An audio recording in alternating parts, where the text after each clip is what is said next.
I know you're not supposed to judge a book by its cover, but come on, if it's this cover, I am judging it.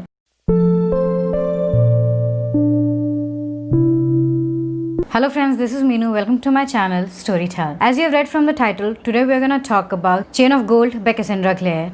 This is the first book in the Last Hour series and probably one of my favorite series. Previously, I have read Mortal Instrument by Cassandra Clare, and to be honest, I wasn't much of a fan. I mean, I liked the story. It was a good story, but to be honest, I wasn't involved with the characters. I did like Magnus and Alec, but there wasn't much in the book. I was actually quite disappointed because I have seen the series Shadowhunter, the TV show, and there were so many scenes of them, and I expected the same from the book, but I didn't get any, so that was kind of disappointing. That is why I didn't connect that much with the Mortal Instruments series. I was kind of cynical about this series, but then I read it anyway, and this is what I'm talking about. This is the book that can get me going. This is the book for me. This has everything. This book has everything. It has amazing characters, amazing storylines, amazing environment. Everything about it is amazing. It was very difficult for me to put it down. I was very much intrigued by the characters, by the setting. I really loved the Edwardian London. It was very beautiful. I really loved all the costumes and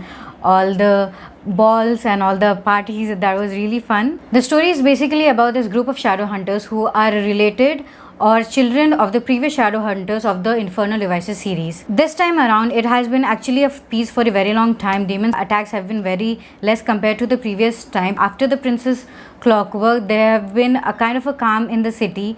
So everyone is a little bit laid back, everyone is a little bit quiet. This time around, the danger was much more bigger because the demons were more dangerous and they can also come out in the daylight. So that makes them dangerous than any other demons.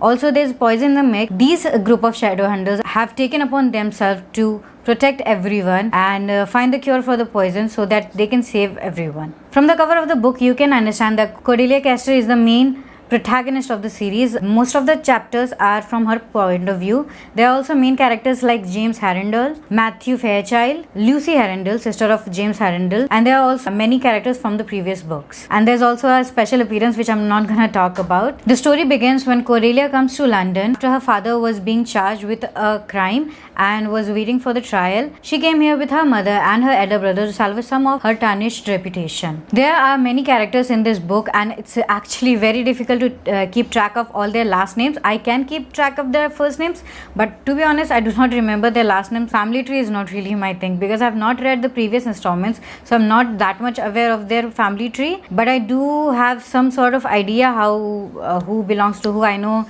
that Alistair and Cordelia are brother and sister. Lucy and James Harrendel are brother and sister. Anna is related to Christopher Lightwood. Matthew and Charles Fairchild are brothers. The first character that I want to talk about is Cordelia.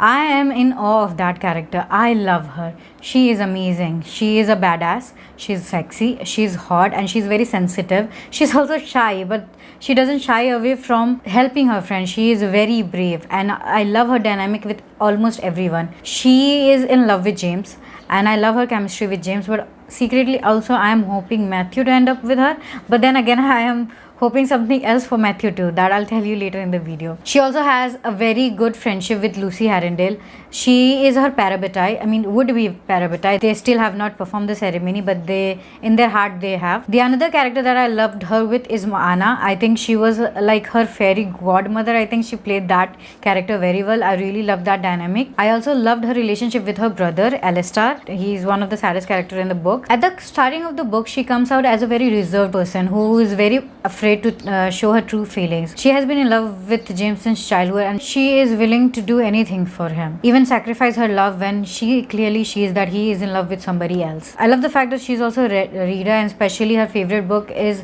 Laila Majnun. She's also half Persian, so I really like the fact that some of the Persian dialogues were included in the story. It gave more diversification to the book. I also like inclusion of the quotes from Laila Majnun. The English rendition of the book is very beautiful, and especially the scenes where James and she is considered as Laila Majnun and the chemistry between them, and while she's reading it to him, it just came across very beautiful. Throughout the book, she's also referred as Laila by her mother and her brother, and I think that was a very nice touch. James was good for her. I can see why she fell in love with him, and he's an amazing character, but but I still can't help but root for Matthew because he was such a lost soul. He needed someone like Cordelia to, guide him through life. That he needed that red light. Her red hair, he really needed that. James, the other main character in his story, since childhood he has been in love with Grace Blackthorne and he has always been mesmerized by her. James is the main love interest of Cordelia. She has been secretly in love with him since childhood, but she is afraid to show him,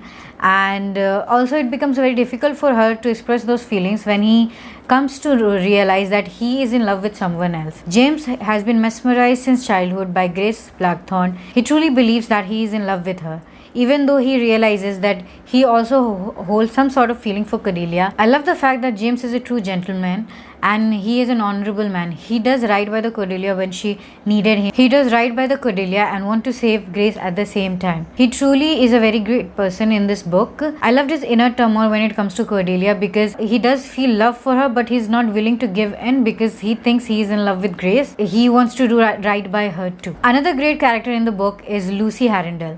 I think she's one of the most powerful characters in this book. She has the ability to see ghosts. She also has the power to command the dead. That should have been more important to the grandfather than James' ability to walk the shadow realm, because she has the power over the dead, and I think that gives her more power over James. I think she should have been the first choice instead of the second. I also love the fact that she's an aspiring writer and she is funny at times, and she writes about Cordelia and she writes about her brother, and those scenes when she narrates some line from their books, it's really interesting to see that. It's really funny, those things. She also has an intriguing chemistry with Jessie Blackthorne. I really like the fact that she wasn't thrown headfirst in the romance, because I think she is an amazing personality and she needed something more than romance. She needed the friendship that she has with Cordelia, the bonding she has with her brother, and I think that is enough for her character right now. I didn't think she needed romantic connection with anyone, so that was kind of a refreshing, because at the beginning I thought Matthew will be her love interest, and to be honest, that would have been disappointing if that would have been a case. Thank you, Cassandra, for not doing that. I didn't really want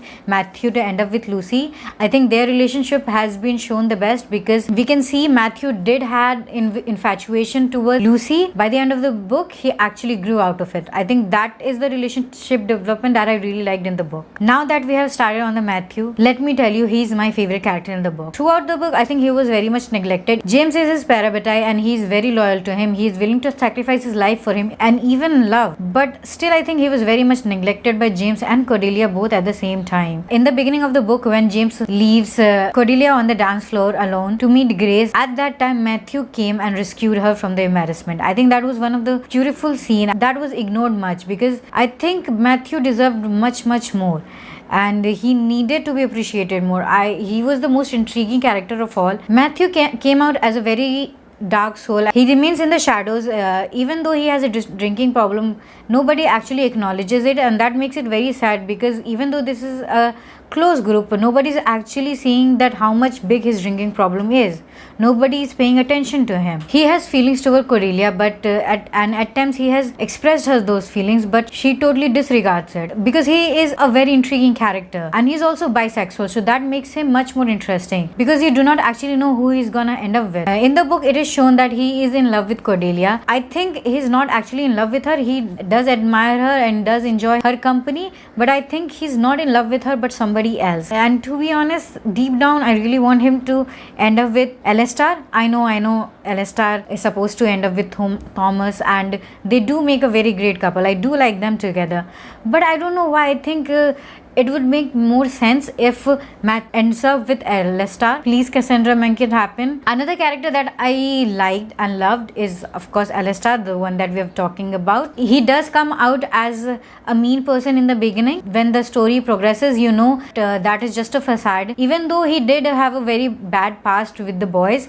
he used to bully them, he was very mean to them, but we can see that Alestar has really learned in this book, and he's guilty for his actions. So I think he does deserve some sort of redemption, because I know his heart was broken some point by Thomas and Charles, and by the end of the book, you know, you feel towards him, you feel sad for him, what happens to him. There were also other major characters like Thomas Lightwood, who actually goes through a bigger loss in the series. There's also Christopher Lightwood, who is the scientist of the group. You can say he's the IT guy which every movie has. There's also Will Harrendale from the previous book. There's Tessa Gray, his wife. There's Cordelia's cousin, previous silent brother. His storyline didn't seem that important to me in the book. There's also a guest appearance by somebody we love. I'm not gonna reveal that, but I was really excited to see that part, and I am pretty sure you're gonna love that too. The list of amazing characters does not end here. There's also a character named Anna Lightwood, whom I absolutely loved. She was fashionable, she was sexy, she was smart, she was witty, and there's this dialogue that Ariadne says